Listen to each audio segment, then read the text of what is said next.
স্বাগত দর্শক, একাত্তর জার্নালে আপনাদের সাথে আছি আমি তানিয়া রহমান। সংবাদ পর্যালোচনা ভিত্তিক নিয়মিত এই অনুষ্ঠানে আমরা খবরের নানান বিষয় নিয়ে আলোচনা করি, বিশ্লেষণ করি। পত্রপত্রিকা, টেলিভিশন, ডিজিটাল মিডিয়া ও নিউজ পোর্টালে যেসব খবর শিরোনাম হয়ে থাকে তা আমরা জানিয়ে দিই। সেই খবরের সাথে যুক্ত মানুষদের আমরা সংযুক্ত করি আমাদের আলোচনার টেবিলে। আমাদের স্টুডিও এবং অনলাইনে সংযুক্ত থাকা অতিথিরা সেসব খবরের ভেতরে ঢোকেন। আজ আমার সাথে আছেন প্রধান উপদেষ্টার উপপ্রেস সচিব আবুল কালাম আজাদ মজুমদার। আপনাকে অসংখ্য ধন্যবাদ, যুক্ত হয়েছেন আমাদের সাথে এবং সময় দিয়েছেন আমাদেরকে। এবং অতিথি হিসেবে দর্শক বিভিন্ন সময়ে নানা খবরে আলোচনায়, পর্যালোচনায় আরও অতিথিরা যুক্ত হবেন আমাদের সাথে। আমরা জানি যে নির্বাচন যতক্ষণই আসছে, রাজনৈতিক নানা রকম বিষয় আসলে সামনে আছে। রাজনৈতিক দলগুলোর পাল্টাপাল্টি নানা ধরনের অভিযোগ, আইন শৃঙ্খলা পরিস্থিতি এবং এরই সাথে একটি রাজনৈতিক দলের শীর্ষ নেতার সাথে বিভিন্ন কূটনৈতিকদের যে সাক্ষাৎ, সব কিছু মিলিয়ে আসলে রাজনীতির বিষয়টা আসলে বেশি আলোচিত হবে। আমাদের সাথে এরই মধ্যে যুক্ত হয়েছেন অন্যান্য অতিথিরা। দর্শক, তাদের সাথে আপনাদের একটু পরিচয় করিয়ে দিই। ওয়াদুদ ভূঁইয়া বিএনপি কেন্দ্রীয় নেতা এবং সাবেক এমপি তিনি, এবং আছেন ব্যারিস্টার আবু বকর মোল্লা, মুখপাত্র বাংলাদেশ জামায়াতে ইসলামীর ইউরোপ শাখার, এবং আছেন মনিরা শারমিন, যুগ্ম আহ্বায়ক জাতীয় নাগরিক পার্টি এনসিপি। তিনি যুক্ত হবেন আমরা আশা করি আলোচনার এক পর্যায়ে। আপনাদের দুজনকে স্বাগত জানাতে যুক্ত হয়েছেন আপনি আমাদের সাথে। আবুল কালাম আজাদ মজুমদার, আপনার কাছে যদি একটু প্রথমে একটু আসি, সেটি হচ্ছে আলোচনা অবশ্য আরেকটু থাকবে আপনার সাথে, সেটি হচ্ছে খেলার খবরটা তো আমরা হয়তো পরে আলোচনা করব, রাজনৈতিক আলোচনার পরে। কিন্তু একটু জানতেই চাই, সেটি হচ্ছে যে বিভিন্ন রাজনৈতিক দল বিভিন্ন সময়ে নির্বাচন যতই সামনে এগিয়ে আসছে বলছেন যে, এবং বেশ কিছু ঘটনা আসলে ঘটছে দেশে নানা জায়গায়, বিভিন্ন নেতাকর্মীদের উপর হামলা বা মারা যাওয়ার ঘটনা ঘটছে। এই বিষয়গুলো মাথায় রেখে নির্বাচনী পরিবেশ এখন পর্যন্ত রাজনৈতিক দল বা সাধারণ মানুষের জন্য অনুকূলে নয় বলে তারা বলছেন। যেহেতু আপনি সরকারের পক্ষ থেকে আছেন আমাদের সাথে, আমরা একটু জানতে চাই যে পরিস্থিতি আসলে নিয়ন্ত্রণের ক্ষেত্রে কতটুকু সতর্ক আছেন। ধন্যবাদ আপনাকে। মাত্র একটা কঠিন পরিস্থিতির মধ্যে দিয়ে বাংলাদেশ যাচ্ছে, সেটা অনেক দিন ধরেই। এটা এমন না যে আমাদের নির্বাচনটা এগিয়ে আসছে বলেই পরিস্থিতিটা কঠিন হয়েছে, তা না। এই পরিস্থিতি থেকে উত্তরণের নানাভাবে চেষ্টা চলছে। নির্বাচনের আগে সরকারের পক্ষ থেকে আন্তরিকভাবে চেষ্টা চলছে যাতে আইনশৃঙ্খলা পরিস্থিতিটা স্বাভাবিক রাখা যায় বা একটু এখন যা আছে তার চেয়ে উন্নত করা যায়। তবে এর মধ্যে দিয়েও কিছু ঘটনা ঘটছে, এটা অস্বীকার করার কোনো উপায় নেই। যে ঘটনাগুলো ঘটছে, এই ঘটনাগুলো কী বলবো, এগুলোকে আইন শৃঙ্খলার দৃষ্টিকোণ থেকেই দেখা উচিত, এবং আমরা দেখে সরকারের পক্ষ থেকে তাৎক্ষণিকভাবে এগুলোর প্রতিকারেও ব্যবস্থা নেওয়া হচ্ছে। এবং সবচেয়ে বড় কথা, যেই জায়গাগুলোতে থ্রেটটা বেশি, আসলে অনেক দিন ধরেই কিন্তু এই থ্রেট অ্যাসেসমেন্টের কাজটা চলছে। এটা এমন না যে একেবারে এখন নির্বাচনের সময় এসেছে দেখেই এখন থ্রেটটা অ্যাসেস করা হচ্ছে। আমি প্রায় বছর খানেক ধরেই আমি দেখেছি যে সরকারের যারা দায়িত্বশীল আছেন তারা বিভিন্ন অঞ্চলে নির্বাচন যখন আসবে তখন কী ধরনের আইনশৃঙ্খলা পরিস্থিতির উদ্ভব হতে পারে সেগুলো নিয়ে আলোচনা হয়েছে, পর্যালোচনার পরে অনেক কাজও হয়েছে। অনেক আশঙ্কা ছিল, এই আশঙ্কার মধ্যে অনেক ধরনের নাশকতামূলক কাজ আইনশৃঙ্খলা রক্ষাকারী বাহিনী ইতিমধ্যেই তারা প্রতিরোধ করতেও সক্ষম হয়েছে। তারপরেও খুবই দুঃখজনক এটা সত্যি যে কিছু কিছু ঘটনা ঘটছে। কখনো কখনো আপনার রাজনৈতিক কর্মীদের উপর হামলা হচ্ছে, তাদের দু একজন এক্ষেত্রে তারা নিহত হয়েছেন, বা আপনার নির্বাচনী ক্যাম্পেইনও হয়তো কারো ক্ষেত্রে ব্যাহত হচ্ছে। তবে আমরা এখনও আশাবাদী যে পরিস্থিতিটা এখনও নিয়ন্ত্রণের বাইরে যায়নি, এবং আমরা বিশ্বাস করি সবাই যদি সহযোগিতা করে এবং সতর্ক থাকে, এই সহিংসতাগুলো খুব বড় আকারে দেখা দেবে না, এমন আকারে যাবে না যেটা আমাদের নির্বাচনকে ব্যাহত করতে পারে। অবশ্যই আমরা সাধারণ মানুষ আসলে সেভাবেই তাকিয়ে আছি যাতে কোনো ধরনের অপ্রীতিকর ঘটনা নির্বাচনের সময়কে ঘিরে না হয়। সবাই যে আশাটা নিয়ে অপেক্ষা করছে একটি সুষ্ঠু নির্বাচন হবে, পরিবেশ ভালো থাকবে, সেটি যেন সম্ভব হয়। ওয়াদুদ ভাই, আপনার কাছে একটু আসতে চাই। প্রথমত নিশ্চয়ই আপনি আমাদের অতিথির কথা শুনলেন যে সরকারের পক্ষ থেকে চেষ্টা করা হচ্ছে আইন শৃঙ্খলা পরিস্থিতি নিয়ন্ত্রণ করবার, বা আপনারা যারা রাজনৈতিক মাঠে রয়েছেন সামনে নির্বাচনকে ঘিরে প্রচারণার পাশাপাশি সাধারণ মানুষের কাছে যাবেন, তারা যাতে নির্বিঘ্নে যেতে পারেন, কোনো ধরনের বিশৃঙ্খলা তৈরি না হয়, কেউ যাতে কোনো ভয় ভীতির মধ্যে না থাকে, সেই পরিবেশটা তৈরি করার।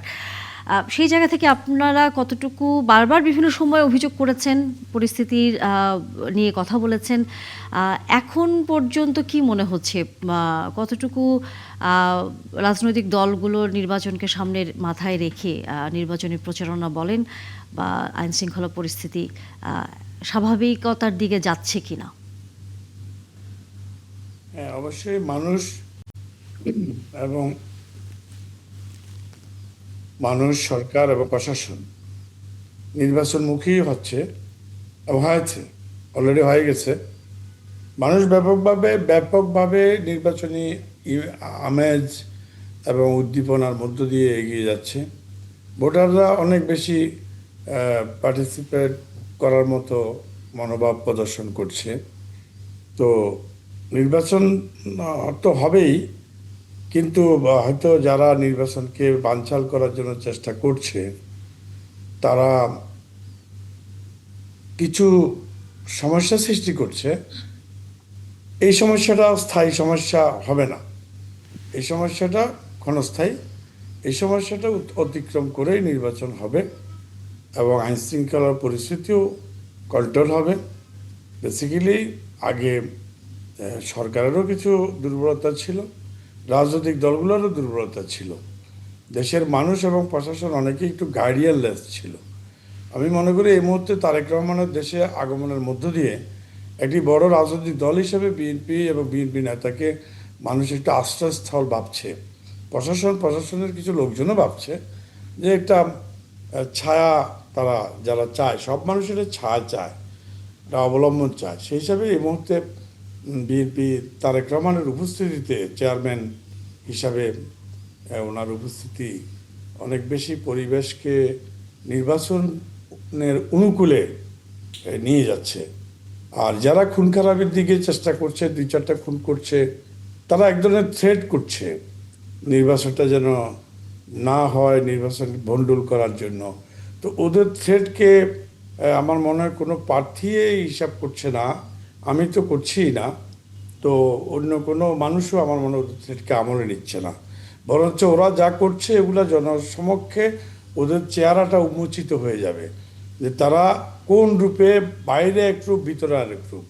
খুন খারাপি কারা করছে, আবার বাইরে কি বলছে, বাইরে নির্বাচন করছে বা নির্বাচনের কথা বলে, ভিতরে কিন্তু খুন খারাপি করছে। ওদেরকে আমরা চিনে গেছি, জনগণ এখন চেনার বাকি। জনগণ চিনলে দেখবেন আপনার পরিস্থিতি আন্ডার কন্ট্রোল। আপনি বলছেন যে যারা এই ধরনের অস্থিতিশীল অবস্থা তৈরি করছে তাদেরকে আপনারা চিনে গেছেন, অর্থাৎ দলের পক্ষ থেকে এক ধরনের আপনাদের ভিতরে বিশ্লেষণ যদি এটা হয়, তাহলে কারা করছে, মানে বিষয়টা বলতে আপনারা কাদেরকে বোঝাচ্ছেন? এটা সীমানার বাইরে, দেশের সীমানার বাইরের একটা অংশ আর দেশের ভিতরের একটা অংশ, এই দুই মিলে এখানে বিশৃঙ্খলা সৃষ্টি করার চেষ্টা করছে। যেমন ধরেন গত কয়েকদিন আগে স্বেচ্ছাসেবক দলের একজন নেতাকে হত্যা করা হলো ঢাকার। তো সে কিন্তু তার 2 দিন আগে কিন্তু জিডি করেছে। সে জিডিতে বলেছে কারাপ থ্রেট, এবং সিসি ক্যামেরায় দেখা গেল যে তারাই কিন্তু 200 লোক এক জায়গায় সমবেত হয়ে ওই 200 লোকের মাঝখান থেকে 3-4 জন গিয়ে তাকে ফায়ার করলো। এটা রাতের বেলা, কিন্তু দিনের বেলা তারা ভোট চায়। কারা তারা, মানে যেহেতু আপনি বলছেন যে এর মধ্যে সিসি ক্যামেরায় ওটাতে বলা রাজনৈতিক সভ্যতা পড়ে না, এই জন্য আমি এখনো ওইভাবে বলার সময় আসেনি। বলবো আমরা প্রয়োজন হলে, এভাবে বলার সময় এখনো আসেনি। এবং এটা রাজনৈতিক শিষ্টাচারেও আঘাত হয়, যেহেতু আমরা চাচ্ছি অতীতের রাজনৈতিক কালচার থেকে বেরিয়ে আসতে। আমরা নিজেরাই চাচ্ছি, আমাদের চেয়ারম্যান তারেক রহমানের পরিকল্পনা আছে, উনি ওইভাবে আগাচ্ছে যে আমরা অতীতের রাজনৈতিক যে শিষ্টাচার, যে কালচার, যে অসভ্যতামি, বর্বরতামি, এগুলোর থেকে বেরিয়ে আমরা মানে রাজনীতিকে সংস্কার করতে চাই। যেমনভাবে আমাদের চেয়ারম্যান যখন দেশে প্রত্যাবর্তন করে, ওনার বক্তব্যটা অ্যানালাইসিস করলে বুঝবেন, ওনাকে যারা হাড্ডিগুটি ভেঙে দিল তাদের কথা উনি একবার উচ্চারণ করলেন না। ওনার মাকে যারা জেলখানায় নিপীড়িত ঢুকিয়ে হত্যার দিকে ঠেলে দিল তাদের নামও তিনি নিলেন না। অর্থাৎ এর অর্থ হলো আমরা কারোর সাথে মারামারি করব না, আমরা রাজনৈতিক কালচারটাকে চেঞ্জ করব। তো সেজন্যই আমি, আপনি 2বার প্রশ্ন করার পরেও আমি ওদের নাম বলতে চাচ্ছি না, কারণ এখনো আরও দেখার বিষয় আছে, জানার বিষয় আছে। নিশ্চয়ই বিষয়টি তদন্ত হবে, তদন্ত হচ্ছে। আমরাও আসলে সাধারণ মানুষ হিসেবে জানতেই চাই যে এই ধরনের ঘটনা কারা ঘটিয়েছে এবং তারা অবশ্যই যেন আইন শৃঙ্খলা বাহিনীর হাতে ধরা পড়ে বা তাদের আইনের আওতায় আনা যায়। প্রেসিডেন্ট আবু বকর মোল্লা, আমি আপনার কাছে আসবো, তবে একটু আপনার কাছ থেকে ক্ষমা চেয়ে নিতে হচ্ছে, বিরতির সময় হয়ে গেছে। বিরতির পর আপনার কাছেই আমরা প্রথমে আসবো, নিশ্চয়ই সাথেই থাকবেন। দর্শক, ৭১ জানুয়ারি বিরতির সময় হয়ে গেল। বিরতির পর নিশ্চয়ই আলোচনায় যুক্ত হবেন আবার। অতিথি হিসেবে এরই মধ্যে যুক্ত হয়েছেন মনিরা শারমিন, যুগ্ম আহ্বায়ক, জাতীয় নাগরিক পার্টি এনসিপির। আপনাকে স্বাগত জানাই, ধন্যবাদ সময় দিয়েছেন আমাদেরকে। প্রেসিডেন্ট আবু বকর মোল্লা, কথা দিয়েছিলাম যে আপনার কাছে প্রথমে আসবো বিরতির পর। যেটি আসলে জানতে চাই আপনার কাছে সেটি হচ্ছে যে লিভিং প্লেইং ফিল্ড নিয়ে এরই মধ্যে বিভিন্ন রাজনৈতিক দল কথা বলছে, এমনকি বিএনপির মহাসচিবও বলেছে যে নির্বাচনী লিভিং প্লেইং ফিল্ড এখন পর্যন্ত তৈরি হয়নি। আপনারাও তাই মনে করেন কিনা? দেখুন, এটি তো মানে লেভেল প্লেইং হয়নি প্রথম কথাটি আমরা বলেছি, এনসিপি বলেছে, অন্যান্য অনেকে বলেছে, বিএনপির মহাসচিব হয়তো আজকে বলেছে, আমি শুনলাম। প্রথম কথা হচ্ছে লেভেল প্লেইং ফিল্ডটি হচ্ছে না। এই কথাটি কেন আমরা প্রথমে বললাম, এটার বাস্তবতা কি? একটি দলের প্রধান বাংলাদেশে ফিরবেন, এটা বাংলাদেশের গণতন্ত্রের জন্য কল্যাণকর, ভালো। আমরা সকলে মিলে একটি ইনক্লুসিভ পার্টিসিপেটরি ইলেকশন করতে চাচ্ছি। He is more than welcome to a democratic new Bangladesh. কিন্তু যেই ঘটনাটি ঘটলো, ওনাকে এয়ারপোর্ট থেকে স্পেশাল ট্রিটমেন্ট দিয়ে, স্পেশাল সিকিউরিটি দিয়ে, কয়েক হাজার সৈন্যের মাধ্যমে নিরাপত্তার নামে এসকর্ট দিয়ে ওনাকে যেভাবে বরণ করে নিয়ে আসা হলো, এর পরবর্তী সময়ে ওনাকে যেভাবে সরকারের পক্ষ থেকে স্পেশালি টেক কেয়ার করা হলো, এখনো যেভাবে টেক কেয়ার করা হচ্ছে, এটি একটা দিক। আর সেকেন্ড কথা হচ্ছে যে নির্বাচন যখন প্রার্থীরা তাদের মনোনয়নপত্র জমা দিলেন, প্রাথমিক বাছাইয়ে নির্বাচন কমিশন অথবা সরকারের পক্ষ থেকে যেই ভূমিকাটি পালন করা হলো, এখানে মানে মেইনলি বিএনপির সাথে এক ধরনের ট্রিটমেন্ট করা হলো, বিএনপির প্রার্থীদের সাথে, জামাত, এনসিপি, অন্যান্য দলের সাথে অন্য ধরনের ট্রিটমেন্ট করা হলো। বিএনপির, আমার জানা মতে বিএনপির অধিকাংশ নেতা যাদের ডুয়েল সিটিজেনশিপ ছিল এবং যাদের ঋণ খেলাপি ছিল, তাদের কারোরই প্রার্থী বাতিল হয়নি আমার জানা মতে। আমি অনেককেই চিনি, অনেকের কথা জানি যাদের ডুয়েল সিটিজেনশিপ রয়েছে, যাদের ঋণ খেলাপি রয়েছে, কিন্তু কোথাও আমি এই বিষয়টা নিয়ে কি আপনারা নির্বাচন কমিশনের কাছে জানিয়েছেন বা বলেছেন কি? দেখুন, আমাদের নেতা ডক্টর তাহের, উনি কিন্তু মিডিয়াতে একটু করে কথাটি বলেছেন যে এখানে কিন্তু ডাবল স্ট্যান্ডার্ড মেনটেন করা হচ্ছে, যে জামাতের প্রার্থী ডুয়েল সিটিজেনশিপ থাকলে তার মানে নির্বাচনের প্রার্থীতা বাতিল, আর জামাতের নেতাদের তো ঋণ খেলাপি নাই। যেখানে ঋণ খেলাপির তথ্য গোপন করা হয়েছে, ঋণ খেলাপির স্পষ্ট অভিযোগ রয়েছে বিএনপির কয়েকজন সিনিয়র নেতাদের বিরুদ্ধে, সেটি টাচই করা হলো না। ডুয়েল সিটিজেনশিপ যাদের রয়েছে তাদের ব্যাপারে টাচই করা হলো না। এনসিপির একজন নেতা গত কয়েকদিন আগে উনি বললেন যে মানে সিলেটের ডিসি সাহেব বিএনপির একজন নেতার ব্যাপারে উনি এ ব্যাপারে কথাই বলছেন না, যে তাকে যখন এই ব্যাপারটি ওনার দৃষ্টি আকর্ষণ করা হয়েছে যে একজন প্রার্থী, বিএনপির একজন নেতা, দুজন নেতা, তাদের বিদেশি নাগরিকত্ব রয়েছে, কিন্তু মানে ডিসি সাহেব কি করলেন যে ওনাদেরটি বললেন যে ওনারা নির্বাচন করতে পারবে, পরবর্তীতে যদি প্রমাণ না হয় ওনাদেরকে ওনাদের নির্বাচনের প্রার্থীতা বৈধ থাকবে না। কিন্তু একই কারণে এনসিপির যিনি নেতা, তাকে কিন্তু ডুয়েল সিটিজেনশিপের কারণে তাকে প্রার্থীতা মানে অ্যাকসেপ্ট করা হলো না। তেমনি করে জামাত ইসলামের ক্ষেত্রে যাদের ডুয়েল সিটিজেনশিপের ব্যাপারে ইস্যু ছিল, তাদের প্রার্থীতা গ্রহণ করাই হলো না। তো একই কারণে আপনি দুই দলের অথবা দুইটি জোটের সাথে আপনি ডিফারেন্ট আচরণ করবেন, এবং ঋণ খেলাপের মতো এত বড় একটা ব্যাপার আপনি কমপ্লিটলি ইগনোর করে যাবেন। এখানে লেভেল প্লেইং ফিল্ড কি হলো? তারপরেও এরপরে সরকারের একটি বিভাগের প্রধান বাংলাদেশে একটি বড় দলের প্রধানের সাথে দেখা করতে যায় কোন কারণে? সিকিউরিটি ইস্যু থাকলে ওনারা সিকিউরিটি ব্যাপারটি ওনারা ডিল করবেন, কিন্তু ওনাকে কেন তারেক সাহেবের সাথে দেখা করতে যেতে হবে, স্পেশাল রুদ্ধদ্বার মিটিং করতে হবে? এটি দিয়ে ওনারা কি আগে থেকে আনুগত্যের বহিঃপ্রকাশ ঘটাচ্ছেন? ওনারা কি মেসেজ দিচ্ছেন পুরো জাতিকে যে না, বিএনপির সাথে আমাদের ট্রিটমেন্ট এক ধরনের হবে, বিএনপিকে আমরা গ্রহণ করে নিয়েছি, বরণ করে নিয়েছি, বিএনপি আগামী দিনের ক্ষমতার মসনদে বসতে চাচ্ছে, জনগণ যেন আমরা কুর্নিশ করছি, আপনারাও কুর্নিশ করবেন, ইট হ্যাজ স্টার্টেড অলরেডি। এই মেসেজ তারা দিতে চাচ্ছে, যেটা নাহিদুল ইসলামও আজকে বললেন এবং আমাদের নেতা ডাক্তার তাহের 3 দিন আগে উনি প্রেস কনফারেন্সে বলেছেন। তো এখন পর্যন্ত লেভেল প্লেইং ফিল্ড হয়নি। এখানে একটি দলের প্রতি স্পেশাল ট্রিটমেন্ট এবং স্পেশাল ঝুঁকে যাওয়া, এই স্পেশাল ট্রিটমেন্টটি কেন দেওয়া হচ্ছে ওয়াদুদ ভাইয়া? আপনার কাছে আসলে যে প্রশ্নটি এর মধ্যে আবু বকর উল্লেখ করেছেন যে তাদের অনেক প্রার্থীদের মনোনয়ন বাতিল হয়ে যাচ্ছে ঋণ খেলাপির বলে, কিন্তু আপনাদের অনেক প্রার্থীর মনোনয়ন বৈধ হয়ে যাচ্ছে ঋণ খেলাপি হওয়া সত্ত্বেও, এই অভিযোগ তিনি করেছেন। ডুয়াল সিটিজেনশিপ, আমি কিন্তু এবং হ্যাঁ, ডুয়াল সিটিজেনশিপের কথাও উনি বলেছেন।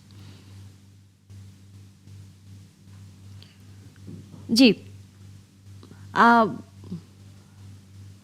আনমিউট করে নিতে হবে, আমরা আপনার কথাটি শুনতে পাচ্ছি না ওয়াদুদ ভাইয়া।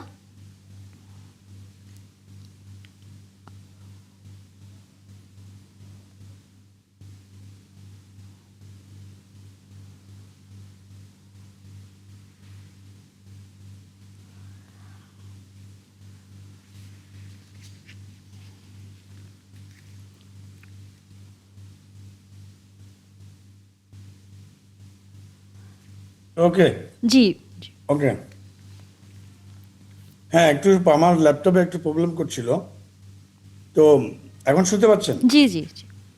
আসলে জামাত ইসলামের সম্মানিত মুখপাত্র যে কথাগুলো বলছেন, এগুলা অনেকটা, আমি ওনাকে তো শ্রদ্ধা করি, এটা একটু শিশু সুলভ কথাবার্তা। যেমন ধরেন যে মনোনয়ন বাছাইতে কে ঋণ খিলাপি, এটা বাংলাদেশ ব্যাংকে কিন্তু ইলেকশন কমিশনকে পাঠিয়ে দেয়। আর যে কোনো প্রার্থী কিন্তু চাইলে অপোজিট প্রার্থী কার ঋণ খেলাপি আছে এটা কিন্তু একটা ব্যাংক থেকে বাইর করা সম্ভব, যে কোনো একটা ব্যাংক থেকেই। তো ঋণ খেলাপি বাংলাদেশ ব্যাংক থেকে পাঠাচ্ছে এবং বাংলাদেশ ব্যাংকে রিটার্নিং অফিসাররা, আইদার রিটার্নিং অফিসারের পক্ষে আপনার ইলেকশন কমিশন প্রত্যেকটা প্রার্থীর ঋণ খেলাপি রিপোর্ট চেয়েছে, সেই রিপোর্টটা ডিসির সামনে হাজির ছিল। অতএব ওখানে লুকোচুরি করে কোন ঋণ খেলাপিকে পার পাইয়ে দেওয়া শুরু। আচ্ছা অরূপ সাহেব, আপনি যে এইভাবে ব্লান্ট কমেন্ট করলেন, আমার কথা, আপনি যে ব্লান্ট কমেন্ট করেছেন, আপনি কথা বলবেন, আমার কথার মধ্যে আপনি আমার সাথে তাহলে আমি করার আগে আপনি জানা আমার কথার মধ্যে আপনি এইভাবে কমেন্ট পারেন না, করতে পারেন না। নো অরূপ সাহেব, আপনি এইভাবে কমেন্ট করতে পারেন না। আপনি আমার কথার মধ্যে ঢুকতে পারেন না। আপনি জেনে কথা বলবেন, আমি যে রেফারেন্স দিয়েছি আপনি রেফারেন্স গুলো সত্য করে সেটা জেনে কথা বলবেন। শুনুন, আপনি হয়তো কেন আপনি ইন্টারফেয়ার করছেন, এটা কি গণতন্ত্র? গণতন্ত্রের কথা বলছেন। আমি আপনাকে স্মরণ করে দিচ্ছি, আমাকে আমি আপনি জেনে কথা বলেছি, আমার বক্তব্যের পরে স্মরণ করাই দেন। আপনার যখন ফ্লোর আসবে তখন বলেন। এই কালচার তো আপনি বলেন, আমি আপনাকে বলছি যে আপনি না জেনে কথা বলেছেন। Go ahead. এটা আপনি একটু পরে বলেন। আপনি যখন বলছেন আমিও তো বলতে পারতাম। আপনি জি আপনার বলার ফ্লোর দিয়েছি। আপনি যখন কথাগুলো বলেছেন আমি কিন্তু বলতে পারতাম তখন যে আপনি ভুল বলছেন, অসত্য বলছেন। আমি কিন্তু তা বলি নাই, কারণ আপনি বলেন, আপনি বলে যান। এটাই কিন্তু টকশোর একটা কালচার। টকশোতে আমি জানি আপনি আগান, আপনি বলেন আমি জানি। টকশোতে আগে আমরা বক্তব্যগুলো আসলে আপনারা আওয়ামী লীগের মতো শুরু করছেন, যা দেখা যাচ্ছে। এখন বিষয়টা হলো যে আপনার এই তথ্যগুলো আপনার ইয়ের কাছে আছে, রিটার্নিং অফিসারের কাছে আছে। আর ডুয়েল সিটিজেনশিপ, সেখানেও কোনো কিছু কেউ লুকানোর সুযোগ নাই। যদি আমি প্রয়োজন মনে করি আমার অপোজিশন প্রার্থীর ডুয়েল নাগরিকত্ব আছে, তাহলে আমারই তো দায়িত্ব সেটা প্লেস করে দেওয়া, বের করে দেওয়া। আর তাছাড়া নির্বাচন আইনে অথবা আরপিআর তো বলাই আছে, যদি কোনো তথ্য গোপন করে কেউ সংসদ সদস্য হওয়ার পরেও বাতিল হবে। অতএব এখানে ডুয়েল কারেন্ট সিটিজেনশিপ অথবা ঋণ নিয়ে হাইড করার কোনো সুযোগ নাই। আর রিটার্নিং অফিসারদের তো ম্যাক্সিমামই ওনাদের পছন্দের লোক। প্রায় তো আমরা জানি যে প্রায় 40টা রিটার্নিং অফিসার ওনাদের লোক, জামাত ইসলামের সমর্থিত ডিসি। এটাও তো শোনা যায়। তাহলে তারা কেন জামাত ইসলামের প্রতি বৈষম্যমূলক আচরণ করবে? এটা তো খুবই দুঃখজনক। জামাত ইসলামের লোক হয়ে জামাত ইসলামের প্রতি বৈষম্যমূলক আচরণ করানো তো এটা খুবই অন্যায় কথা। আর উনি যেভাবে, আমি ওনাকে তো শ্রদ্ধা করি, উনি যেভাবে কথাটা আমার কাউন্টার দিলেন এটা তো আরেকটু পরে, যেমন এখন উনি শুনছেন, পরে অবশ্যই দিবেন। এটা তো পুরো আওয়ামী লীগের মনে হয় ভূমিকাটা, দায়িত্ব ওনারা নিয়েছেন। এখন আওয়ামী লীগ দেশে নাই, আওয়ামী লীগের ক্যারেক্টার, আওয়ামী লীগের যে রোলটা ওনারাই বোধহয় প্লে করতেছেন আওয়ামী লীগের হয়ে, যা মনে হচ্ছে। তো যাই হোক, আমি মনে করি তারেক রহমানকে যে বিশেষ নিরাপত্তা কেন দেওয়া হলো, বিশেষ নিরাপত্তা এই জন্যই দেওয়া হলো, কিছু রাজনৈতিক দল হাদির মতো ছেলেদেরকে, সম্ভাবনাময় ছেলেদেরকে হত্যা করতে পারে। কিছু রাজনৈতিক দল বাংলাদেশের মিডিয়া হাউসে হামলা করতে পারে, উদিসি এবং আপনার ছায়ানট পুড়িয়ে দিতে পারে। আর কিছু ওই রাজনৈতিক দলের ছাত্র নেতারা ফেসবুকে পোস্ট দিয়ে ঘোষণা দেয়, ছায়ানটে যাও আগুন লাগাও, উদিসিতে যাও আগুন লাগাও। কারা? বিফি এবং জাহাঙ্গীরনগর বিশ্ববিদ্যালয়ের সেক্রেটারি, এরকম পর্যায়ে ছাত্র সংগঠনের নেতারা যদি এইভাবে ডিক্লারেশন দেয়, তাহলে দেশে যে একটা অস্থিরতা আছে, মানে আইন শৃঙ্খলার অবনতি ঘটানোর জন্য একটা মহল বসে আছে, এটা তো প্রশাসন জানে, এটা তো আমরা জানি, তারেক রহমান জানে, বিএনপি জানে।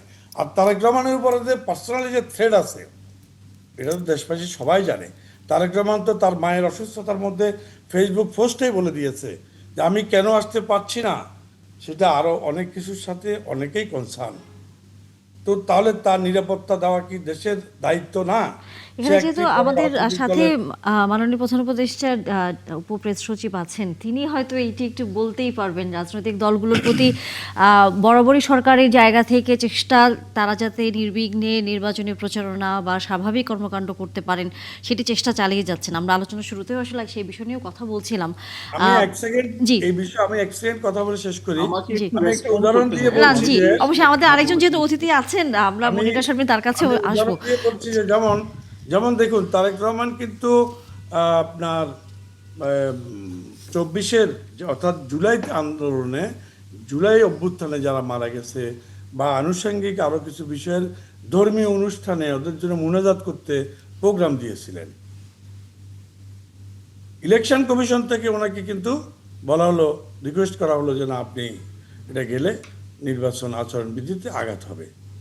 তারেক রহমান তো সম্মান করে সেটা থামিয়ে দিয়েছেন, প্রোগ্রাম ক্যান্সেল করেছেন। তাহলে তারেক রহমানকে বিশেষ ফ্যাসিলিটি কোথায় দেওয়া হলো? তারেক রহমান যে একটা কবর জিয়ারত করতে যেতে চাইলো, সেখানে যেতে দেওয়া হলো না। চট্টগ্রামে ওনার মায়ের দোয়া হওয়ার কথা, একটা মসজিদের ভিতরে মায়ের দোয়া, মানে ওনার নেত্রীর দোয়া, সেইখানে সেটাও ক্যান্সেল করলো। কেন ক্যান্সেল করলো? ওনাকে কিন্তু ইলেকশন কমিশন যা ভালো মনে করছে তাই বলেছে, উনি মেনে নিয়েছে। অতএব তারেক রহমানকে স্পেশাল কোনো ফ্যাসিলিটিস কেউ দিচ্ছে না, সরকার দিচ্ছে না। নাগরিক হিসাবে, একটি রাজনৈতিক দলের নেতা হিসেবে ওনার নিরাপত্তা নিশ্চিত করা সরকারের দায়িত্ব, সরকার করতে হবে।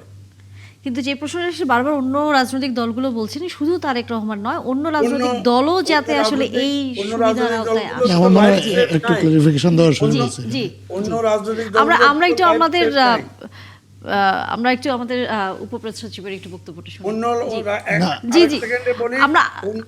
রাজনৈতিক নেতাগুলোর লাইফ থ্রেট নাই, বরঞ্চ অন্য দলের নেতাগুলোই অন্যদের জন্য লাইফ থ্রেট। আমার মনে হয় যে আমাদের বলার যেমন সবার সুযোগ পাওয়া উচিত, তেমনি শোনার ধৈর্যটাও সবার থাকা উচিত। তো রাজনীতিতে এইটুকু না থাকলে তো আসলে খুব কঠিন পরিস্থিতি। যে প্রসঙ্গটা আপনি বলেছেন যে কেন ওনাকে বিশেষ নিরাপত্তা দেওয়া হলো, এখানে দুটো বিষয় আছে। একটা হচ্ছে উনি যখন দেশে এসেছেন তখন আপনার ব্যাপক জনসমাগম হয়েছে। আপনি জানেন যে এরকম জনসমাগম যখন হয় তখন নানা ধরনের এলিমেন্ট সেখানে ঢুকে যেতে পারে এবং ঢুকে একটা নৈরাজ্যকর পরিস্থিতি তৈরি করার সুযোগ নিতে পারে। তো এসব ক্ষেত্রে তো রাষ্ট্রকে ব্যবস্থা নিতেই হবে। এটা তারেক রহমান না হয়ে অন্য কেউ হলেও এই ব্যবস্থাটা রাষ্ট্রকে নিতেই হতো, কারণ এটা রাষ্ট্রের দায়িত্ব। ওখানে শুধু আপনার ওই যে জনসমাগম, সেখানে কেউ বলেছেন মিলিয়ন পেরিয়ে গেছে, সেখানে শুধুমাত্র যে তারেক রহমান উপস্থিত ছিলেন তা না, সেখানে তো দেশের লক্ষ লক্ষ নাগরিকও উপস্থিত ছিলেন। সো কোনো একটা ঘটনা ঘটলে সেখানে তারেক রহমানের নিরাপত্তা বিঘ্নিত হওয়ার যেমন আশঙ্কা ছিল, যেই দেশের নাগরিকগুলো ওখানে ওনাকে স্বাগত জানাতে উপস্থিত ছিলেন, সেখানে তাদের নিরাপত্তাও বিঘ্নিত হওয়ার একটা আশঙ্কা ছিল। তো সেক্ষেত্রে এই নিরাপত্তাটা সরকারকে দিতেই হতো। এটার কোনো মানে নিরাপত্তা আসলে নন নেগোসিয়েবল একটা জিনিস, এখানে এটা নিয়ে আলোচনা করার কোনো সুযোগ নেই। এটা হলো একটা দিক। এখানে মাত্রার ঘাটতি হয়েছে কিনা, দ্যাট ইজ দ্য কোশ্চেন, মাত্রার ঘাটতি হয়েছে কিনা। না, মাত্রা তো নিরাপত্তা সর্বোচ্চ পর্যায়ে দিতে হবে। যতক্ষণ পর্যন্ত একজন নিরাপদ বোধ না করবেন বা নিরাপত্তার বোর্ডটা না আসবে ততক্ষণ পর্যন্ত নিরাপত্তা এনশিওর করার চেষ্টা করা হবে। নিরাপত্তা তো আর এটা আংশিক দেওয়ার কোনো সুযোগ নেই, এটা দিলে পূর্ণ মাত্রা দিয়ে দিতে হবে।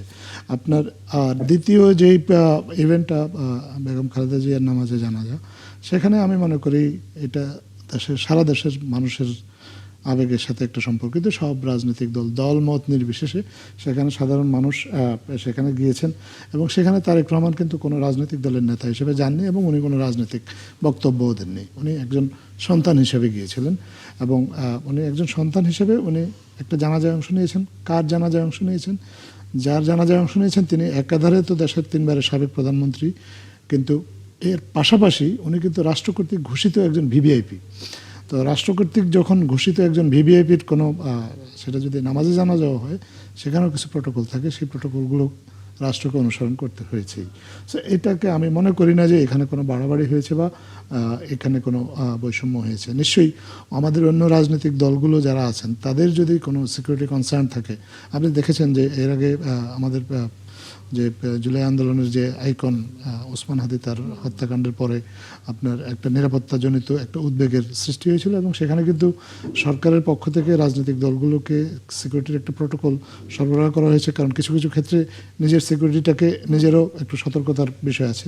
পাশাপাশি যেই রাজনৈতিক নেতৃবৃন্দ বা প্রার্থী যারা আছেন, যারা আপনার গানম্যান চেয়েছেন বা বাড়তি নিরাপত্তা চেয়েছেন, তাদেরকে সেই নিরাপত্তা কেউ চেয়েছেন কোনো রাজনৈতিক হ্যাঁ চেয়েছেন, অনেকেই চেয়েছেন এবং অনেকে পেয়েছেন। আপনার তাদেরকে সেটা দেওয়ার চেষ্টা করা হয়েছে। আসলে নিরাপত্তার ক্ষেত্রে দল দেখার কোনো সুযোগ নেই, আসলে দল বা ব্যক্তি দেখার সুযোগ নেই। এখানে সবাইকে নিরাপদ রাখতে হবে, এটা সরকারের এটা মানে দায়িত্বের অংশ এবং কর্তব্য, তাকে এটা করতেই হবে। করতে গিয়ে হয়তো সাফল্য ব্যর্থতার থাকতে পারে, কখনো কখনো সফল হতে পারে, কখনো কখনো কিছু ত্রুটি বিচ্যুতি হতে পারে, কিন্তু এইগুলো আসলে নেগোসিয়েবল করার কিছু নাই। আর এগুলো নিয়ে আলোচনা করারও কিছু নাই যে ওকে নিরাপত্তা দেওয়া হচ্ছে, আমাকে কেন দেওয়া হচ্ছে না। আমি মনে করি যে আমাদের রাজনৈতিক সংস্কৃতিতে এইটুকু পরিবর্তন আমরা অন্তত আশা করতে পারি যে আমরা আসলে অন্যের অধিকারটাকে শ্রদ্ধা করব। অন্য যদি কোনো সে যদি কোনো সুযোগ সুবিধা পায়, আমি যদি মনে করি যে আমারও এটা প্রাপ্য, তাহলে আমি আমারটা নিয়েও কথা বলবো। এই সংস্কৃতিটা যদি আমাদের ফিরে আসে, তাহলে রাজনীতিতেও গুণগত পরিবর্তন আসবে, আমাদের সমাজেও গুণগত পরিবর্তন আসবে। আমি আশা করি যে আমাদের সবগুলো রাজনৈতিক দলই এই বিষয়টা মাথায় রেখে কাজ করবে। মনিরা শারমিন, আপনি কতটা আশ্বস্ত হতে পারলেন আমাদের মাননীয় প্রধান উপদেষ্টার উপপ্রেস সচিবের বক্তব্যে? কারণ আপনারাও একই রকম আসলে বক্তব্য দিয়েছেন যে কাউকে বিশেষভাবে আসলে নিরাপত্তার বিষয়টি রাখা হচ্ছে বা ছাড় দেওয়া হচ্ছে বিভিন্ন জায়গায়। ধন্যবাদ। যারা দেখছেন তাদের শুভেচ্ছা এবং আমার সহ আলোচক যারা উপস্থিত আছেন তাদের শুভেচ্ছা। দেখেন, আমি আসলে এই নিরাপত্তা অবশ্যই প্রত্যেক বাংলাদেশের প্রত্যেকটি নাগরিক, ইভেন আসলে আমি যেটা ভাবি যে প্রত্যেক ভোটার যারা আসলে ভোট কেন্দ্রে যাবেন তাদের নিরাপত্তা আসলে এভাবে কিভাবে নিশ্চিত করবেন সরকারের পক্ষ থেকে, এটা আমার একটা বড় কনসার্ন। এবং এই যে নিরাপত্তার যে মাত্রার কথা বলা হচ্ছে যে এক একজনের জন্য নিরাপত্তা ব্যবস্থা এক এক রকম, এই আলোচনা যখন হয় তখন আসলে এটা তো ইনএভিটেবল, প্রত্যেকেরই নিরাপত্তা দিতে হবে। এবং অবশ্যই আমি এটা মনে করি যে তারেক রহমান তিনি বহুদিন দেশের বাইরে ছিলেন এবং বাইরে থেকেই দেশ পরিচালনা করেছেন বহুদিন, এবং সেই জায়গা থেকে উনি আসার ব্যাপারটা আমরা অনেকে আশ্বস্ত হতে পারছিলাম না যে আসলেই নির্বাচনটা হবে কিনা। তো উনি এসে এটি অন্তত কনফার্ম করেছেন যে না, নির্বাচনটি হচ্ছে। তো এই জায়গা থেকে অবশ্যই ওনার আসার ব্যাপারে তো অনেক বাধা বিপত্তির কথা উনি নিজেই ওনার ফেসবুক স্ট্যাটাসের মাধ্যমে লিখেছেন, কারণ অনেক দেশীয় এবং আমার মনে হয়েছে স্ট্যাটাসটি পরে দেশীয় এবং আন্তর্জাতিক অনেক ধরনের কনসার্ন ওনার নিয়ে আসতে হয়েছে বাংলাদেশে।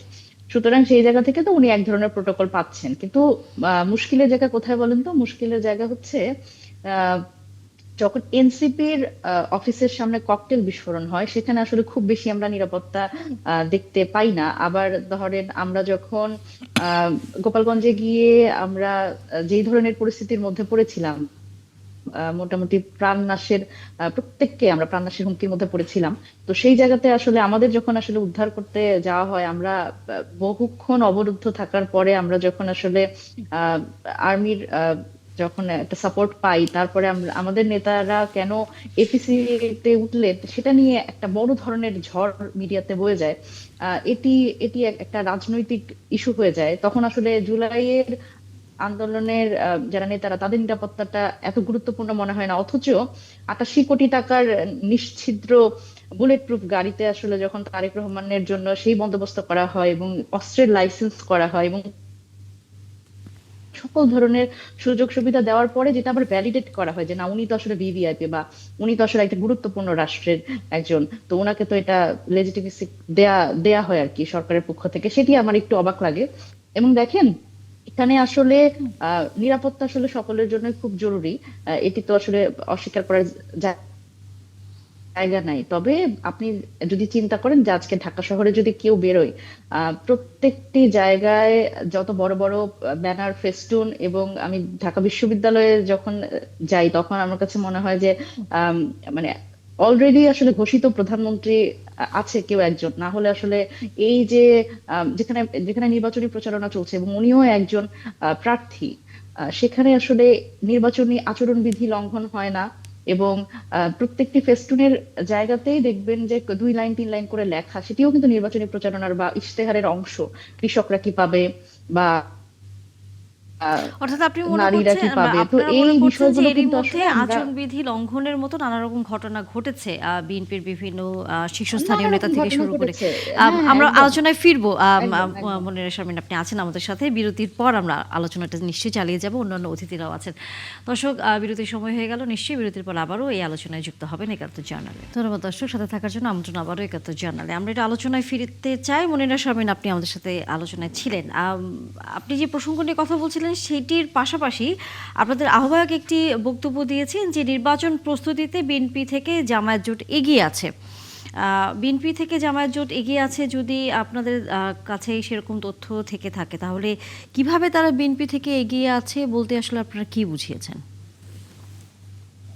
না দেখেন, প্রথমত আমি যদি বলি যে জোটের থেকেও যদি বলি যে আমাদের যারা মোটামুটি প্রথম থেকেই কাজ করছিলেন, যেই এনসিপির যে নেতৃত্ব, তারা কিন্তু মানে মাঠেই বহুদিন ধরেই কাজ করছেন। এবং এই মাঠের যদি বলি যে সাধারণ মানুষের সাথে এক ধরনের সম্পর্ক এবং প্রচারণার ক্ষেত্রে আর কি তারা সাধারণ মানুষের সাথে সেই সংযোগটা রেখেছেন। এবং আমরা যেটা জানি সেটা হচ্ছে যে আমাদের যারা প্রার্থীরা, আমরা তো জানি যে সবার প্রথমেই বোধহয় জামাত বোধহয় তার প্রার্থী মনোনীত করেছে, এবং তাদের যেহেতু চেইন অফ কমান্ড অনেক স্ট্রং, সেই জায়গা থেকে তাদের ওই বিদ্রোহী বা ওই একটা আসন নিয়ে আসলে নড়াচড়ার খুব বেশি সুযোগ থাকে না। তো সেই জায়গা থেকে আমরা যেটা দেখছি, তারা বহুদিন ধরে কাজ করে আসছে। তো সেই জায়গা থেকে উনি এই কথাটা বলতে পারেন। যে প্রচারণার ক্ষেত্রে তো আসলে আমি যদি বলি যে জোট হিসেবে তো আসলে মাঠে নামা বা আনুষ্ঠানিক মাঠে নামার সুযোগ তো আসলে এখনো সামনে আসছে, কিন্তু অল্প পরিসরে আসলে সবাই নিজেদের মতো করে প্রচারণাটা চালাচ্ছে, সেই হিসেবে সম্ভবত উনি বলেছেন।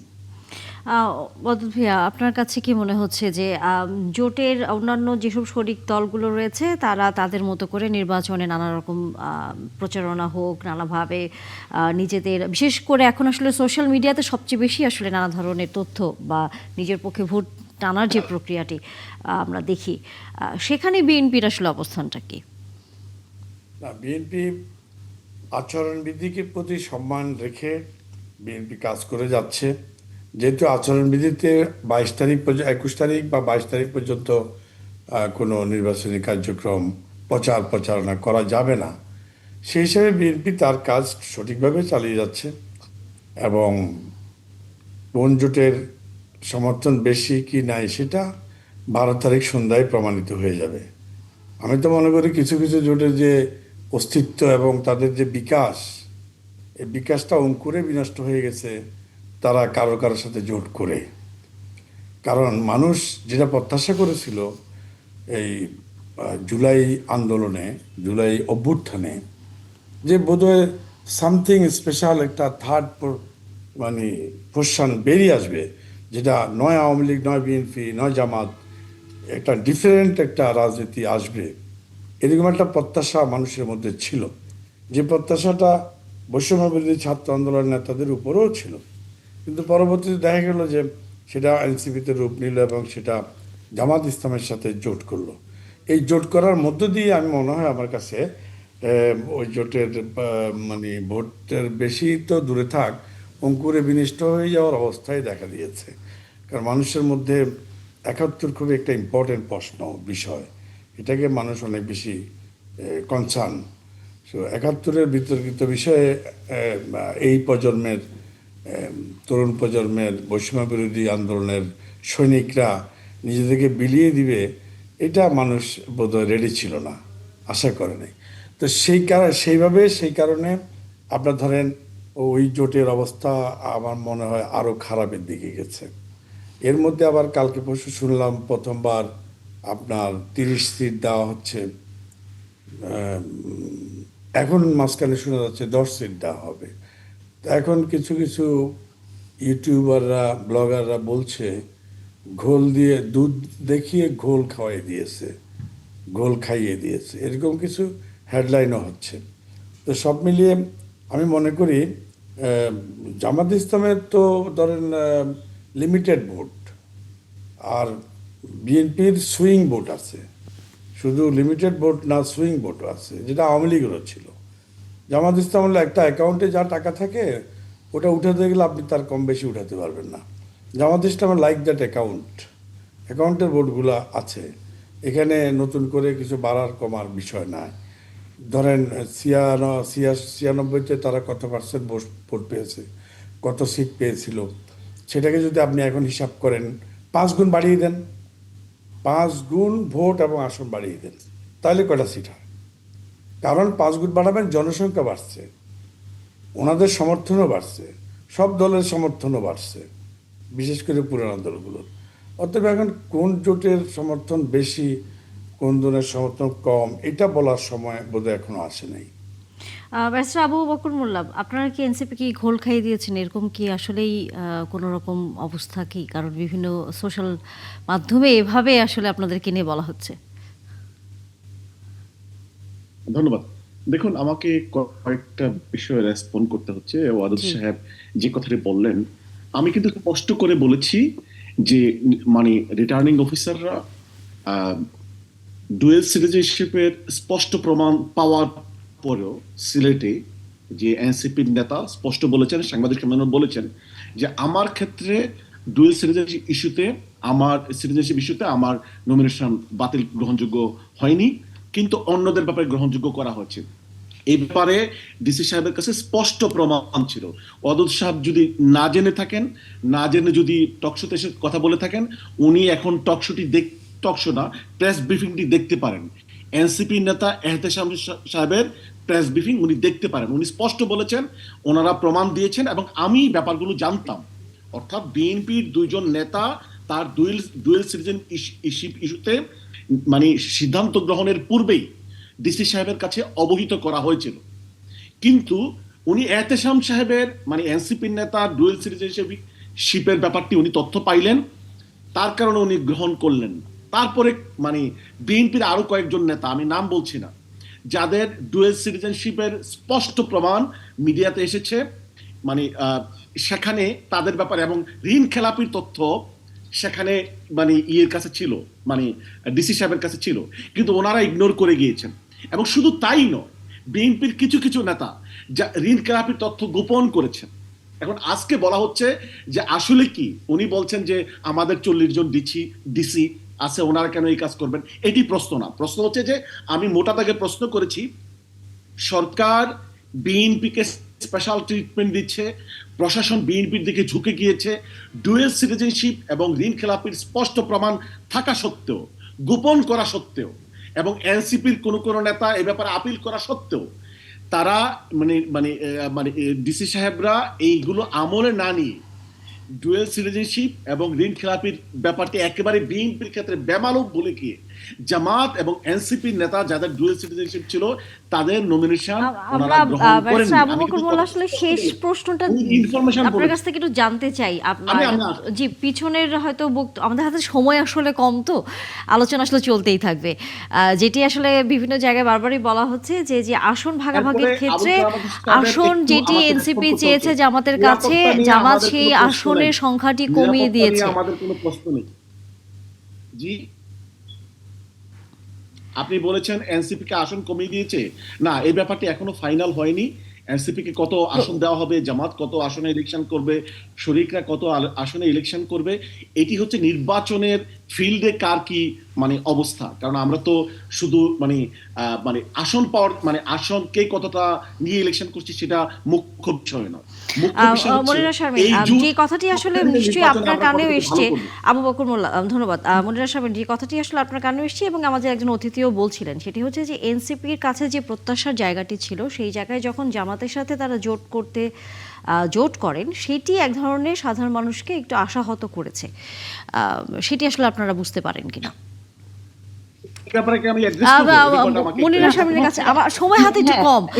জি, আচ্ছা, আমি একটু বলি। দেখেন, এখানে তো আসলে সত্যি কথা বলতে যে রাজনীতি করলেই যে আসলে একেবারে নিউট্রালি কোনো কমেন্ট করা যাবে না, ব্যাপারটা তা না। আমি আপনাকে বলি, সেটা হচ্ছে দেখেন, স্বাভাবিকভাবেই এনসিপি নতুন রাজনৈতিক দল, এটা আমাদের সবারই ইচ্ছা ছিল যে আমরা যদি 300 আসনে প্রার্থী দিতে পারতাম, আমরা যদি 300 আসনে প্রার্থী দিয়ে আমরা অন্তত সাংগঠনিক জায়গা থেকে কিছু মানুষকে উঠিয়ে আনতে পারতাম, তাহলে আমাদের অবশ্যই বেসমেন্টটা শক্ত হতো। এবং এই মুহূর্তে হয়তো আমরা হয়তো সংসদে যাওয়ার মতো বা আমাদের হয়তো নিরাপত্তাহীনতা যেই ধরনের পরিস্থিতি তৈরি হয়েছে, সেটিকে ইগনোর করে আমরা সবার সাধারণ মানুষের এক্সপেকটেশন এটাই ছিল যে আমরা যাতে 300 আসনের প্রার্থী দিই, এবং আমাদেরও চিন্তা ভাবনা সেরকম ছিল। তো আমাদের পক্ষ থেকে এক ধরনের তড়িৎ গতিতেই এই জোটের সিদ্ধান্তটি নেওয়া হয়। তো এই সিদ্ধান্ত নেওয়ার ফলে অবশ্যই অনেককেই আশাহত হয়েছে, কারণ 270টি আসন, এখন যদি আমরা 30টি আসন সমঝোতার কথা ধরি, তাহলে 270টি আসনে স্বাভাবিকভাবেই শাপলা-কলি এই মার্কাটা ব্যালটে থাকছে না। স্বাভাবিকভাবে আমার তরুণ যারা ভোটার, তারা কিন্তু অবশ্যই আশাহত হবে। তবে এই বিষয়টি যদি যে ধরনের কথা বলা হচ্ছে, দেখেন, এটি বারবার বলা হচ্ছে রাজনৈতিক কৌশল। এই কৌশলের আশ্রয় কিন্তু আসলে বিএনপিও নিয়েছে। বিএনপির পক্ষ থেকে অবশ্যই আমি, বা বিএনপির কোনো প্রতিনিধির পক্ষ থেকে নিশ্চয়ই আমি এই সমালোচনাটি গ্রহণ করব না, কারণ তারাও কিন্তু আসলে প্রথমবার কিন্তু জামাতের সাথে ভোট করেছে, এবং সেই জায়গা থেকে ওনারা এই ধরনের মন্তব্য করতে পারেন না। অঙ্কুরে বিনষ্ট হওয়ার কোনো ব্যাপার নেই, এটি আমি মনে করি। তবে অবশ্যই আমরা কিছু মানুষকে আশাহত করেছি, কিন্তু আমার মনে হয় যে দেখেন, নির্বাচন একটি অনেকখানি কৌশল, অনেকখানি আসলে আমাদের প্রথম নির্বাচন এটি। সুতরাং সেই জায়গা থেকে এটা আমাদের একটা রাজনৈতিক কৌশল হিসেবে দেখার কথা বলছি আমরা দলীয়ভাবে। তো সেই জায়গা থেকে দেখা যাক, যে আমাদের তো আসলে সবে শুরু। সেই জায়গা থেকে আমরা সামনে আমাদের একটা অনেক বড় পথ আছে, সেখানে অবশ্যই আমরা এনসিপির যে স্বাতন্ত্র্য, সেই স্বাতন্ত্র্য ইনশাআল্লাহ ফিরে আসবে, এবং এটি একটি রাজনৈতিক কৌশল হিসেবে আমরা দেখছি। আচ্ছা, নিশ্চয়ই আগামীতে এই বিষয়ে আরো কথা হবে। আজকে আলোচনা শেষ করতে হচ্ছে। ওয়াদুদ ভাই, আপনাকে ধন্যবাদ, এবং ব্যারিস্টার আবু বকর মোল্লা, আপনাকেও ধন্যবাদ। আগামীতে আমরা পাবো, এবং মনিরা শারমিন, আপনাকেও ধন্যবাদ। রাজনৈতিক নানা রকম আলোচনা, নির্বাচন, সবকিছু মিলে আগামীতে আবারও কথা হবে আপনাদের সাথে। সময় দিয়েছেন, অনেক ধন্যবাদ। দর্শক, বিরতি সময় হয়ে গেল ৭১ জার্নালের। এরপর অন্য বিষয় নিয়ে আলোচনা হবে, নিশ্চয়ই সেই আলোচনায় যুক্ত থাকবেন। ধন্যবাদ দর্শক, আবারও আমন্ত্রণ ৭১ জার্নালে। আমরা আলোচনা করব সড়ক দুর্ঘটনার নানা খবরাখবর নিয়ে, কারণ একটি প্রতিবেদনে দেখা গেছে যে সড়ক দুর্ঘটনার মাত্রাটি অনেক বেড়েছে। সাইদুর রহমান, নির্বাহী পরিচালক, রোড সেফটি ফাউন্ডেশনে, তিনি যুক্ত হয়েছেন আমাদের সাথে। ধন্যবাদ এবং স্বাগত ৭১ জার্নালে, আপনি সময় দিয়েছেন। আপনার কাছে আমরা আসবো, তবে তার আগে ছোট করে একটি বিষয় আলোচনা করতেই চাই। সব মানুষের ভেতরেই আসলে খেলার একটি জায়গা সবসময় থাকে। এটি একটা জায়গা যেখানে হচ্ছে সব কিছুর ঊর্ধ্বে, রাজনীতি, ধর্ম, বর্ণ, সব জায়গায়।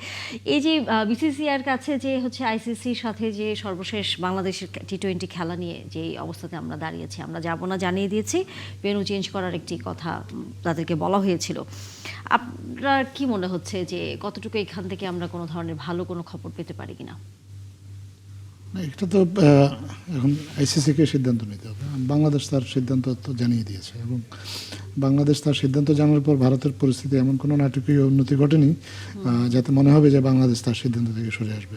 সো আইসিসিকে এখন সিদ্ধান্ত নিতে হবে যে আইসিসি বাংলাদেশের ভেন্যুগুলো অ্যাজ পার ডিমান্ড, এটা রিলোকেট করতে পারবে কি পারবে না, যদি না পারে তাহলে তারা তাদের মতামত জানালে বাংলাদেশ তার সিদ্ধান্ত তো অলরেডি জানিয়ে দিয়েছে। সামনের দিনগুলোতে ক্রিকেট নিয়ে কোনো ধরনের আপনি কোনো শঙ্কার জায়গা দেখেন কিনা? এগুলো আসলে আমরা তো বেশ কয়েক বছর ধরে আমরা এগুলো দেখছি। এসব ক্ষেত্রে আপনার হয়তো বাংলাদেশ একটা বিশ্বকাপের মতো একটা টুর্নামেন্ট বয়কট করার মতো পরিস্থিতি এর আগে তৈরি হয়নি, কিন্তু বিভিন্ন দেশ তো অনেক সময় নানা ইস্যুতে আপনার বিশ্বকাপের মতো টুর্নামেন্ট, এসব টুর্নামেন্টে অনুপস্থিত থেকেছে। যদি এরকম পরিস্থিতি বিদ্যমান থাকে তাহলে ভবিষ্যতেও এটা কন্টিনিউ করবে। তবে এইবারের বিষয়টা খুব সিগনিফিক্যান্ট এই কারণেই যে আপনার আপনি জানেন যে বাংলাদেশ, ভারত, পাকিস্তান, শ্রীলঙ্কা এশিয়ার মোটামুটি 4টা হচ্ছে বড় ক্রিকেট খেলুড়ি দেশ, এবং এদের সাথে সাম্প্রতিক সময়ে আফগানিস্তান যুক্ত হয়েছে। এখন এই 5টা এশিয়ার যদি 5টা ক্রিকেট টেস্ট প্লেয়িং কান্ট্রির মধ্যে 3টাই যদি আসলে আলাদা আলাদা মেরুতে থাকে তাহলে সামগ্রিকভাবে এশিয়ান ক্রিকেটই এফেক্টেড হবে এটাতে। এবং এক্ষেত্রে যেহেতু ভারত বর্তমান পরিস্থিতিটাই আমি বলবো যেহেতু তারা তৈরি করেছে, তাদেরকেই দায়িত্ব নিয়ে এই পরিস্থিতির সমাধান করতে হবে। আমরা আসলে যে আলোচনায় যেতে চাই এই মুহূর্তে সেটা হচ্ছে সড়কের খবর। কারণ 2025 সালে সড়কে 7,584টি দুর্ঘটনা ঘটেছে এবং সবচেয়ে বেশি মোটরসাইকেলে নিহত হওয়ার সংখ্যাটি বেশি। সাইদুর রহমান, আপনি যেহেতু এই বিষয়টি নিয়ে কাজ করে থাকেন, মোটরসাইকেল তো বলা যায় এক ধরনের অনিয়ন্ত্রিত যানবাহনে পরিণত হয়েছে। আমরা জানি সড়কের কোথাও তাদেরকে কোনোভাবে কোনো আইন দ্বারা নিয়ন্ত্রণ করা যাচ্ছে না। সেখানে যখন সড়কে দুর্ঘটনার খবর আসে সেখানে মোটরসাইকেলে আহত বা নিহত হওয়ার খবরটি সবচেয়ে বেশি আসে। কি করা যেতে পারে মানে এই বিষয়টা নিয়ন্ত্রণ করার জন্য?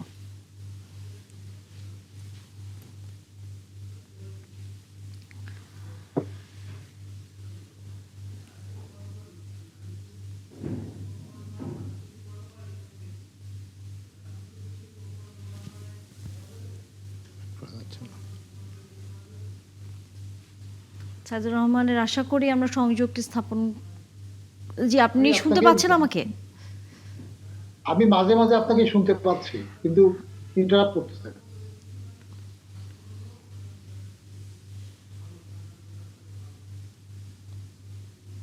আমরা আবারও নিশ্চয়ই ফিরবো আপনার কাছে। সাইদুর রহমান, আপনি থাকবেন। আপনার কাছেও যদি একটু আসতে চাই, সেটি হচ্ছে যে সড়কের এই অনিয়ন্ত্রিত যানবাহনগুলো কখনোই নিয়ন্ত্রণে আনা সম্ভব হচ্ছে না কোনোভাবে, কোনো আইন দ্বারা, সচেতনতা, নানা রকম জায়গা দিয়ে আমরা দেখেছি এবং সরকারের নানা ধরনের উদ্যোগও আমরা প্রতিবার দেখি। বারবারই বলা হয় যে আইন মেনে, সড়কের যে নিয়ম মেনে সেটি যেন যানবাহনগুলো চলাচল করে। আপনার কাছে কি মনে হয় যে অনিয়ন্ত্রিত হবার পেছনে আসলে দায়ী কারা? অনেকগুলো কারণে তো দায়ী। তবে একটা বিষয় যদি আমরা খেয়াল করি, আমাদের দেশে মানুষের মধ্যে আইন না মানার একটা প্রবণতা আছে। আপনার অনেক আইন আছে যেগুলো ভালো ভালো অনেক বিধান আছে আইনে, যেগুলো যদি ঠিকঠাক মতো ফলো করা হয়, আসলে যখন একটা দুর্ঘটনা ঘটে যিনি আইন মানেন না অনেক ক্ষেত্রে তিনি নিজেই কিন্তু ভিকটিম হন, এবং তার কারণে অন্য আরেকজন দুজনে হয়তো ভিকটিম হতে পারে। তো আইন মানার প্রবণতাটা যদি আমরা বৃদ্ধি করতে পারি, এক্ষেত্রে যদি অ্যাওয়ারনেসটা আরও বাড়ানো যায় এবং এইসব ক্ষেত্রে আইন যারা প্রয়োগ করবেন সেই সংস্থাগুলোকেও যদি জবাবদিহিতার আওতায় আনা যায়, যদি তারা সঠিক আইন প্রয়োগে ব্যর্থতার পরিচয় দেয়, কেন সেটা তারা দিচ্ছে, তাদের জবাবদিহিতাও যদি নিশ্চিত করা যায়, তাহলে অন্তত এসব ক্ষেত্রে আমরা কিছুটা ইমপ্রুভমেন্ট আশা করতে পারি। আর তাছাড়া তো ধরেন আপনার সড়কের ডিজাইন, আমাদের অনেক সড়ক আছে ফল্টি ডিজাইন, আপনার অনেক সড়ক আছে যেগুলোতে মোটরসাইকেল চলারই কথা না, কিন্তু সেখানে মোটরসাইকেল চলছে। আপনার এগুলো তো আছেই। তাছাড়া ফিটনেসবিহীন গাড়ি, ড্রাইভিং লাইসেন্স ছাড়া আপনার রাস্তায় নেমে যাওয়া, এই যে এগুলো আসলে সবগুলোই ওই at the end of the day আইন না মেনে বা বিধিবিধানকে ইগনোর করে আপনার সড়কে নামার একটা ফলে দেখা যাচ্ছে যে আমাদের বিশেষ করে মোটরসাইকেল সংক্রান্ত যে দুর্ঘটনাগুলো ঘটছে এগুলোর অনেকগুলোই এইসব কারণে হচ্ছে। সেই জায়গায় আসলে আমরা দেখছি যে একই সাথে দুর্ঘটনা বাড়ার পাশাপাশি সেগুলোর লাইসেন্স হোক বা অবৈধভাবে হোক না কেন, সেগুলো যানবাহনগুলো রাস্তাঘাটে চলাচল করছে। এটি তো নিয়ন্ত্রণ করার একটি আমি তো আপনাকে সেটাই বললাম যে আপনার যারা আইন প্রয়োগ করে তাদেরকেও জবাবদিহিতার মধ্যে রাখতে হবে। তারা যদি আইনটা প্রয়োগ করার ব্যর্থতার পরিচয় দেয়। কারণ যারা আইন প্রয়োগ করে তারা রাস্তায় থাকে, জনগণের ট্যাক্সের টাকায় তারা বেতন নেয়, কিন্তু তাদের অনেকেই আসলে দেখা যায় যে আইনটা ঠিক সেভাবে প্রয়োগ করে না। অনেকে পুলিশের ক্ষেত্রে আমরা দেখেছি, আমি পুলিশকে টার্গেট ঠিক করে দেওয়া হয় যে আজকে এতগুলো মামলা দিতে হবে। এটা কোনো মানে আমি কোনো জাস্টিফিকেশনে দেখি না। মামলা যদি 100টা করতে হয় তাহলে 100টা করবে, আর যদি একটারও প্রয়োজন না হয় একটাও করবে না। মামলাটা হবে আসলে আইন না মানার কারণে হবে। আবার অনেক সময় আমরা নিজেরাও দেখুন, যেহেতু এখন সরকারের কাজ করি, অনেক সময় দেখা যাচ্ছে যে আমাদেরই পরিচিত জন রাস্তায় আইন ভঙ্গ করেছেন, ট্রাফিক পুলিশ তাকে ধরেছেন, আমাদেরকে ফোন দিয়ে আমাদের কাছে বলেন যে একটু ট্রাফিককে বলে দেন। এই যে এইটা আমাদের একটা একেবারে সোশ্যাল টেন্ডেন্সিতে পরিণত হয়েছে। যতক্ষণ পর্যন্ত এই সংস্কৃতির পরিবর্তনটা না হচ্ছে, আইন যারা মানবেন, যাদের জন্য আইনটা তৈরি করা হয়েছে, তারা যতক্ষণ পর্যন্ত আইনটা না মানছেন এবং যাদের আইনটা প্রয়োগ করতে হবে তারা যদি না মানেন, তাহলে এই সমস্যাগুলো আসলে কাটিয়ে ওঠা খুব কষ্ট। খুবই কঠিন আসলে। ধন্যবাদ। আজকে আলোচনা শেষ করতে হচ্ছে, সময় দিয়েছেন অনেক রাত করে। আবুল কালাম আজাদ মজুমদার যুক্ত হয়েছেন। আগামীতে আবারও নিশ্চয়ই আপনাকে পাবো, আমরা অনেক বিষয় নিয়ে কথা বলবার এবং খেলার খবরের আলোচনা নিশ্চয়ই হবে আপনার সাথে। দর্শক, একান্ত জার্নাল শেষ করতে হচ্ছে। এতক্ষণ সাথে ছিলেন তার জন্য ধন্যবাদ। দেখা হবে আবারও।